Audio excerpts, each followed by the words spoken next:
Hey everyone, I'm Colin with GameNetics, and I'm here to show you how to fix stick drift on an Xbox Series X or S controller.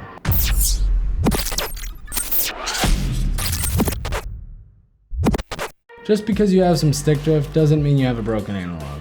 What I'm about to show you can save you time, money, and frustration.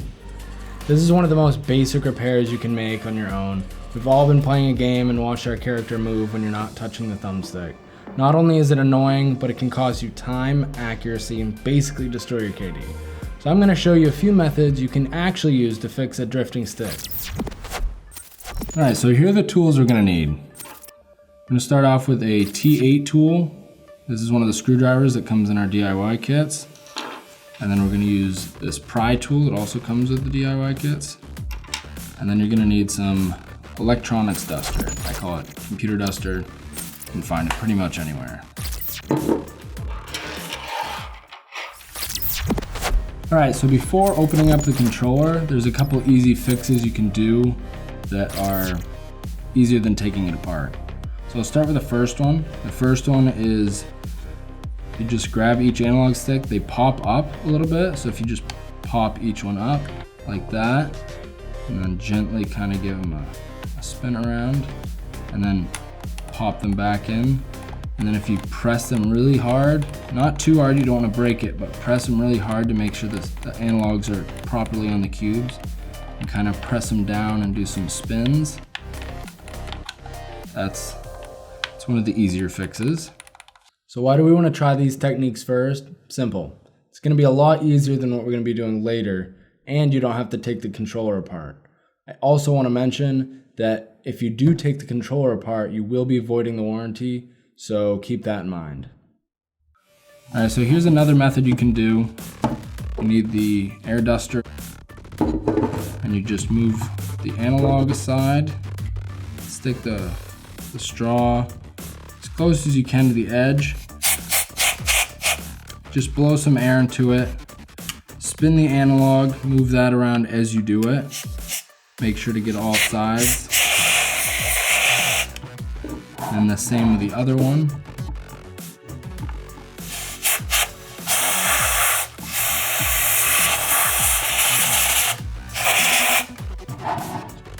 That'll make sure to clear anything that's in there, whether it be hair or any type of obstruction.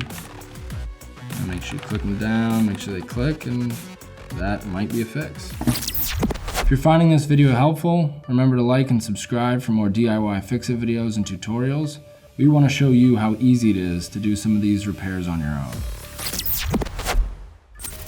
Alright, so let's get started. I'm going to start off by removing the side panels. There's one there and one there, and then there's the battery cover. So these side panels are pretty tricky to get off, so don't get discouraged if you can't do it in the first try. So what you're going to do is push down the trigger, take the pry tool, stick it in the side panel, and kind of grab both the side panel and the pry tool with your hand, and grip the controller, and one motion, just pry it off. So when you're removing the side panels, there's a trick to it. It's not all about strength. It's about a smooth outward motion using your wrists and not your arms. And then the same on the other side. Just grip the controller, grip the pry tool on the side panel, and just pop it off. Once you have those off, you don't need that anymore. Flip it over,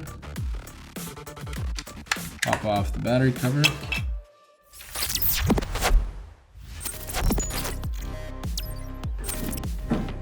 Alright, so next what you're going to want to do is grab the pry tool and peel up the corner of the sticker underneath to expose the screw that's underneath. So one thing about opening up the controller and peeling off the sticker off the back is you may be voiding your factory warranty, so just keep that in mind. Once you get the corner up a bit, you can just grab that, peel it back, and then there's one of 5 screws, one there, there, and there.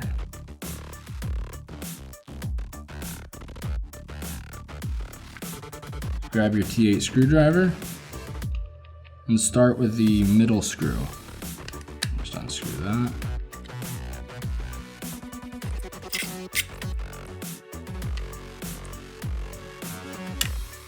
remove that.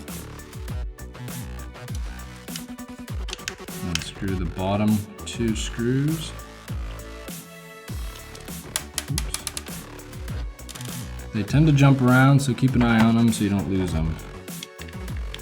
In our DIY kits, we do have extra screws, so don't be too worried about losing them. Do this bottom left screw.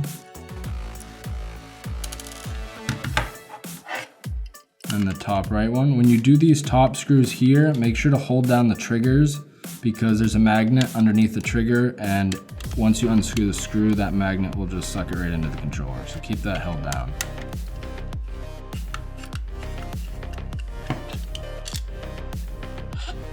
Just like that. And then get this right screw here.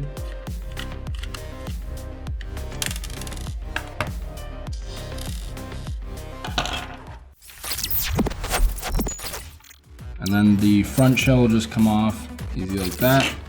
And then you're gonna want to remove these analog sticks to get underneath them. Those aside. So now you have your analog cubes here, which tend to get gunked up with hair and, I don't know, soda, food, whatever gets in there while you're playing.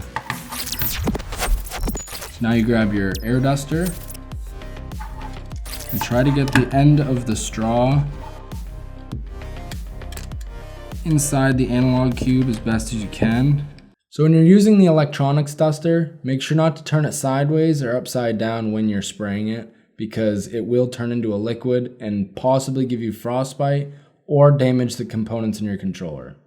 And just give it a couple sprays, get around it, maybe get down next to the cube.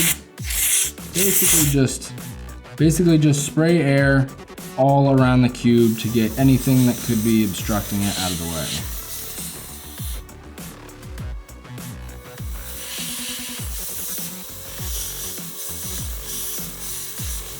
Do that to the left one as well.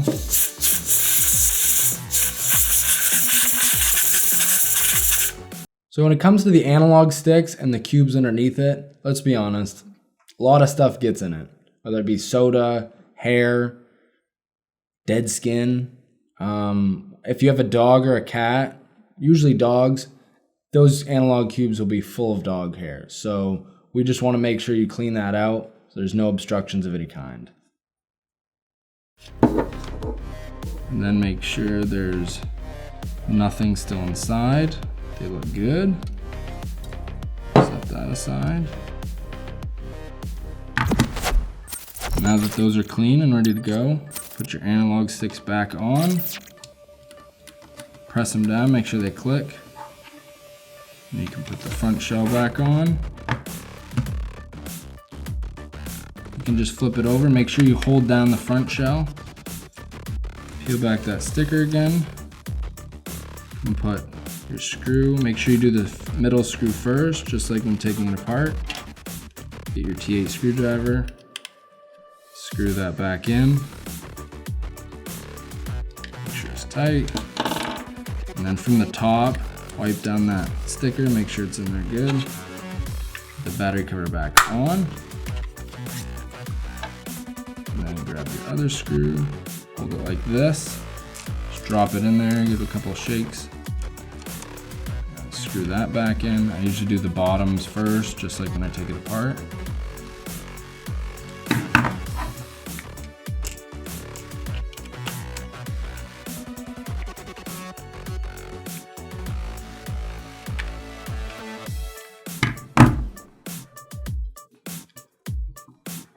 Then you're going to want to do the top 2 screws, and again, hold those triggers down. Just drop it in.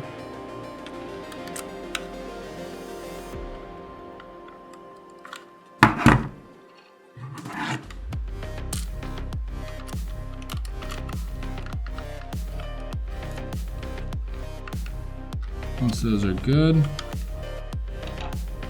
can take your side panels, and these go on rather easy. Just line it up, hold the bottom and the top of it, and just pop in. Make sure there's no gaps or anything. Make sure it all clicks in properly. And same with the other side panel. Pops in. Check the sticks. They feel good. And now you plug it into your Xbox, you can see if you fixed it or not. So if you tried all those techniques and you still have stick drift, then you're probably gonna have to replace the analog cube. We're not gonna get into that in this video, but if you do wanna learn how to do that, make sure to comment below and let us know if you want us to come out with a tutorial on how to remove and replace an analog cube. Well, I hope this video helped. If you want to learn more about the ins and outs of controllers and other gaming accessories, make sure to like and subscribe for future tutorials. Thanks for watching. Catch you later.